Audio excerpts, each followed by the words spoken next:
welcome to Maypole then, chaps. You're in my home city, Derby. Cool. So it's great to meet you both. So I'm here with Tony Wright and Millie Evans. Yeah. Yeah, it's psychic, but not out of focus in the post. Yeah. Looks like a stalker. So this is the start of an acoustic tour. Yeah, we've got a few dates because we've just done our second album. The Wright alt songs on acoustic guitar, so it's kind of nice to just take out a couple of guitars, jump in the van, travel about, and yeah, play some tunes really. It's a bit different to my old job, which is a bit more bombastic and screaming volume and all the rest of it, but the two things sort of go hand in hand. So yeah, so how does it compare with, because I saw you with television in at Steelhouse in Wales a couple of months ago, and you're on the stage jumping all over. You got tons of energy. Yeah, well, you've got to do something with it, haven't you? It's great. I mean, I love music. I love making up songs. I love being involved in making up songs. You know, I'm happy. I've got this ambition to write the best song I can possibly write. And after writing every album that you write, before it's even out, you've started on the next one. And so until that sort of dwindles, I'll just keep doing it, and it's quite blessed to be able to do that. So I'm very lucky. Yeah, I mean, I got the your new album. Yeah. Signed copy. Yeah. It's got sent. I got it sent to my home address. I addressed it to my daughter, who's also called Millie. Shocked me. She said, Dad, Tony Wright from television sent me an album. Oh, and he signed it. It's great. I've listened to it. It's brilliant. Brilliant. So, she's only 10. Yeah. She absolutely loved it. I think it's an amazing album. Thank I you love the very artwork on it. Yeah, that's a friend of mine called Drew Millward. It's quite a successful artist actually, is Drew. He's probably got more followers than everyone I know on Twitter and stuff like that, and what's it, Instagram. But I was really lucky.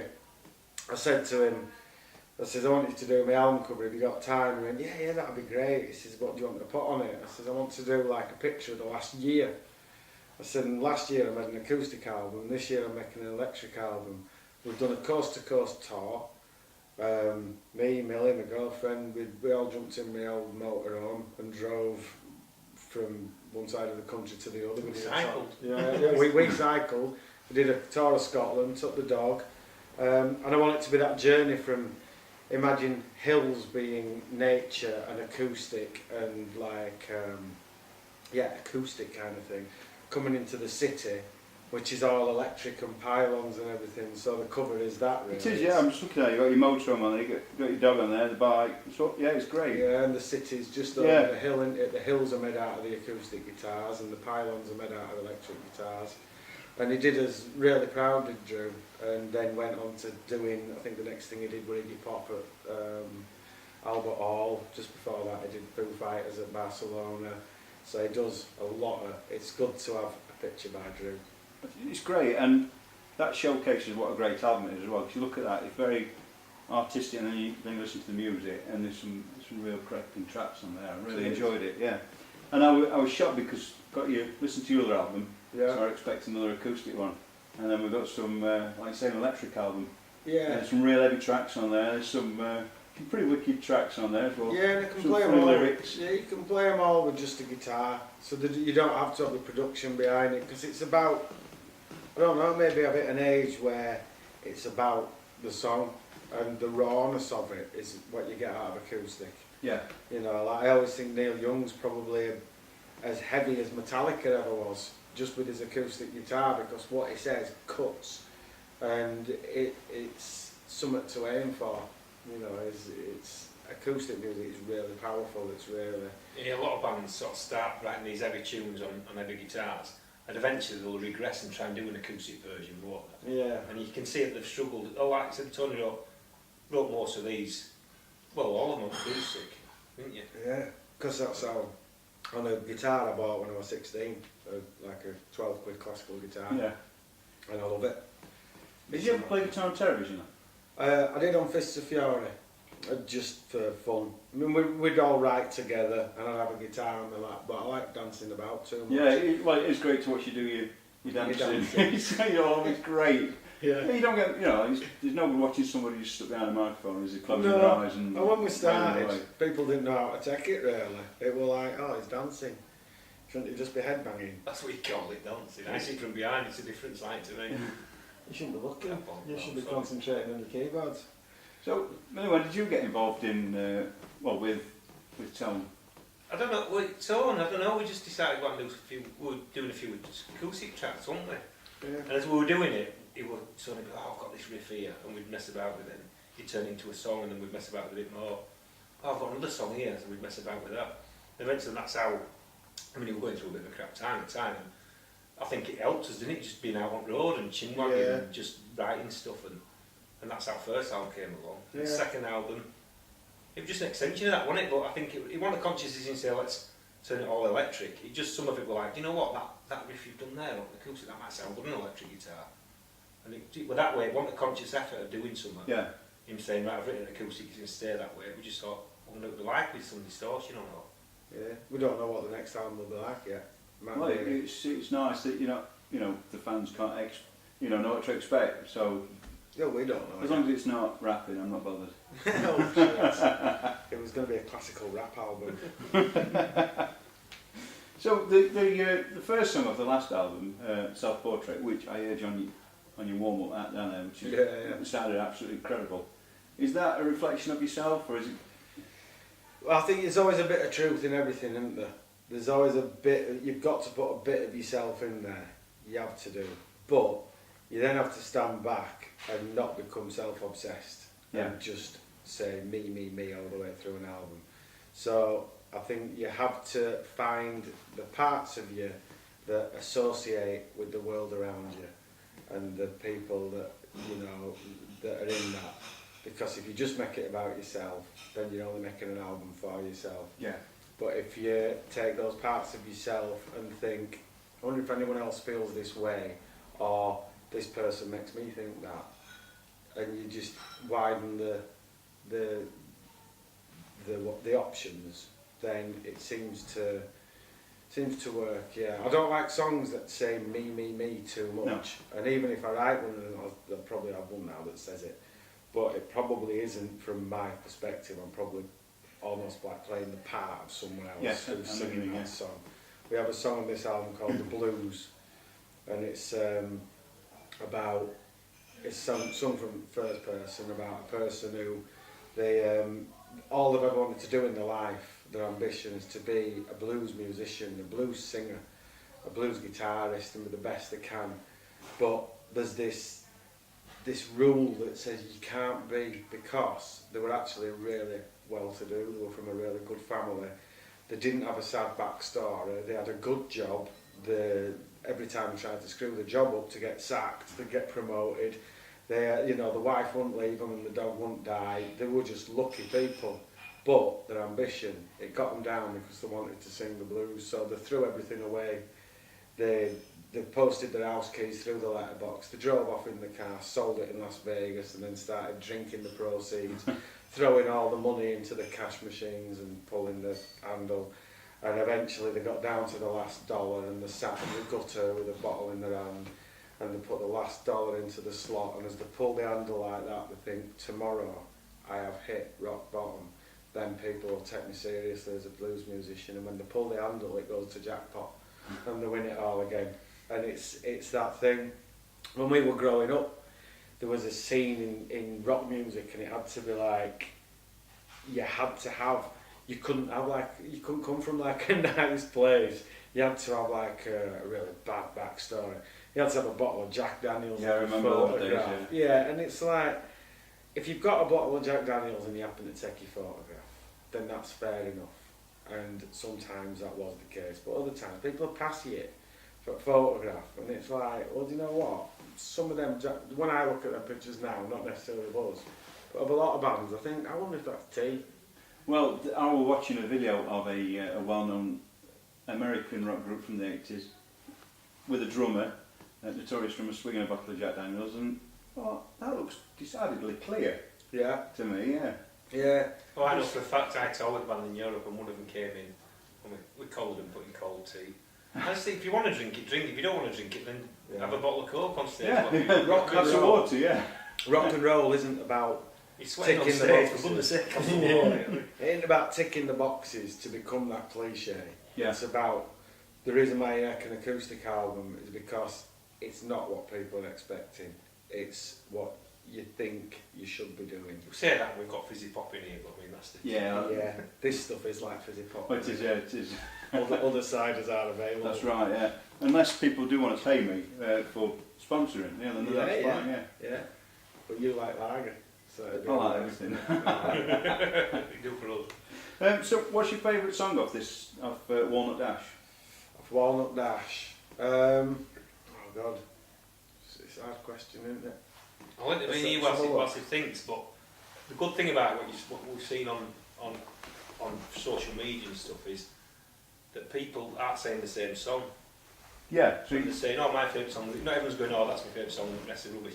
Everyone's coming out with different songs. It's different reasons as well, like on this album was Where Would I Be, which when we were playing it round, once we were in the studio, in fact you went away, didn't you? And when you came back, I added like a whole other part to it. And it wasn't until we were recording it and then doing the overdubs and the singing over the top that it sort of started to take its own shape really, and gets a life of its own. It's like a child, and then you get to the end and you open the door and go, there you go, you're free to be whatever you are. So that's quite a good one for me. I like Opposites Attract, because we had fun doing that. We were pretending to be Russian. A lot of the people who helped us make the album on The Pledge came into the studio, and I told them they had to be Russian, didn't we? So we all spoke in Russian accents and marched a lot. And then we put Music Is the Food of Love as the opening track, because it sounded like that's how the album should start. It should start in a really positive place after the first album. I like to think that the first album starts in quite a negative place. I don't like to think that, but it happens to be how it is. In fact, it would have been 10 tracks of but as life went on through the writing process and that year, things got better. Things went to that limbo middle of where you first go out and discover who you are again, and then ended in a happy place. So Music Be the Food of Love, or Is the Food of Love, being the first track is a good one as well to start with. Everything's all right, guys. everything's looking up. Yeah. So I read a bit about your career, so obviously we all know about television. But then I read about dry stone walling. Yeah. That's something I just learned to do. When television finished, I had a little boy, and I pretty much just his mum went to work.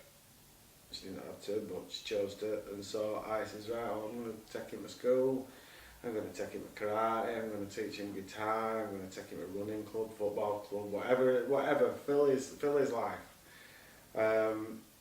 And so I did that, and then he went to school. So I'd have like a few hours in the day where I didn't have what to do. And where I lived, I looked out over the Yorkshire moors, and it's a quilt of like patchwork fields that are all stitched with dry stone walls. And I used to look at them and I think, that's amazing, there's miles and miles of these walls. And it's like, if you entered that in for the Turner Prize, it'd blow the judges' minds, because it is so amazing and it's so anonymous, and yet it's so artistic, I'd sign it, me, if I were it. So I learned how to make a dry stone wall so that I could build a line on the horizon, which I did. So when I stand at the other side of that mall now and look back to where I used to live, there's a line of trees, and next to that line of trees is a black line on the hillside, and it's quite a long line, but I built that. Right, and so great. I've put like time capsules in it and all sorts of stuff, and I've put little mirrors in the cracks of the walls, and then so if anyone looked through the crack in the wall, they'd see an eye looking back at them. Like that. And I did all sorts of crazy things with them. I built fireplaces into them for the sheep and all sorts of stuff. And eventually one day, because I got like free rein, I was just building this wall, and then someone asked me to build another one. And I said to him, can I put pipes in the walls so that they whistle at different pitches? And it were a farmer, and he just looked at me and he went, you're going to build this fucking wall? And I went, nah, I don't want to build walls, I want to make something. Like that, so he told me to leave. But yeah, it's something I know how to do. It's, you know, people say it's a real skill, isn't it?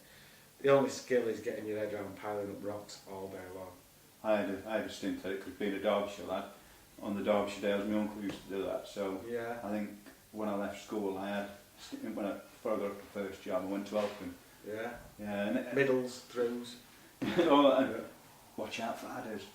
I've never seen one of you. No. Oh, did you get them round here? Apparently, yeah. Right. I never saw one. No. I have a really weird link to Derbyshire, to Peak District, because apparently, like my dad it was a bit strange with my dad, and one day he wrote a letter to my sister trying to explain where he was, and he said, it's something like his great-granddad or his great-great-granddad was the inventor of the vertical steam engine, like you know, like in the big factories used to have a big steam engine things like that, and his great-great-granddad or something invented it, and he made an absolute fortune out of it and bought a big part of the Peak District. Right. Because of its mineral rights, which would have been coal back then. And so he dug this mine, and then it was someone like the Duke of Norfolk or someone like that who'd sold the land, said, I only sold you the top 3 feet of the land, so everything you've got out of that mine below 3 feet is actually mine. And so he dynamited the mine and filled it all in again and stopped. And then his son inherited it, but his son was a drinker and a gambler and a philanderer, and lost it all. And why that explains why my dad was the way he was, I don't know. But he was called, I think he'll have been called John Wright, the inventor of the vertical steam engine or something. I don't know if it's true. I don't know if a lot of things my dad said were true, to tell you the truth.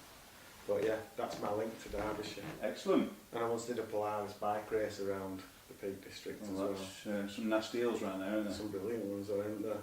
No, I didn't catch me doing any of that business. He loves it, he loves hills for some reason. Yeah, set off from Sheffield, up Stanage Edge, over at Tops. Oh yeah, I love it. Can't beat it. It's a challenge though, isn't it? So, you know, when you see a big hill coming up. Yeah, and you know when you get to the top, you've got a brilliant view, and then you've got to come down.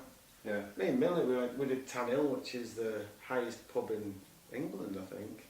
I don't know if you know it. It's in the middle of the country near a place called Wright, close to Cumbria, isn't it, Lake District.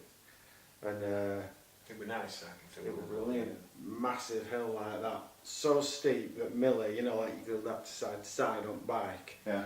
Put that much strain on his derailleur, it went into the back wheel. And totally nothing to do my way, nothing. Totally knocked his derailleur just about half a mile from the pub, wasn't it? Yeah, luckily. ridiculous. So we mended it with an Allen key and 2 tyre irons, mended it back again, then came down off into Wright 50 mile an hour on a push bike. Well, you did that. I was stuck in one gear, so I'm going really slow up hills and I couldn't get fast enough down hills. Yeah. It was great. You'd fall like a stone as well, yeah. Right, so what would you say the highlights of your career so far is, Anton? The fact that I'm still getting a chance to do it. You know, I've played in that song Self Portrait, it says we've played the stadiums, the arenas, the festivals, but it doesn't matter really, because you know, it's not about the big I am. My granddad was a musician and he said to me, if you can play an instrument you'll never have to buy a pint. And I always thought, what a lovely way of thinking about it. And my kids say to me when I walk around town and people go, "You're right, Tony," like that, and I was brought up polite. My mum says, you know, be nice to people, so I go, alright, like that, and they go, do you know them, Dad? And I go, no. But it's kind of nice. Yeah. And yeah, I've seen a lot of things, I've done a lot of things, some I should, some I shouldn't, so I've learned a lot, and life's not over yet, is it? No. So, Yeah, long may your guys' career carry on. Cheers. I'd like to see some more albums. Yeah. It's it's great. Some more So I first saw you in 1995. you were touring with R.E.M.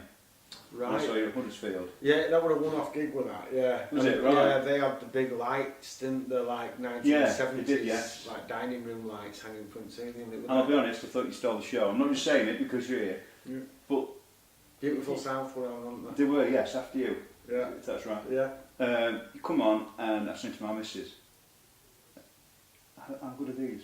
I'd heard you on the radio, and a mate of mine at work used to go on about. Yeah. So I heard you, and I thought, awesome, you know, it's just right on my street. Beautiful South, come on, alright. But then R.E.M. come on, and I like R.E.M., but I like R.E.M. they just walked on, and I didn't get that energy.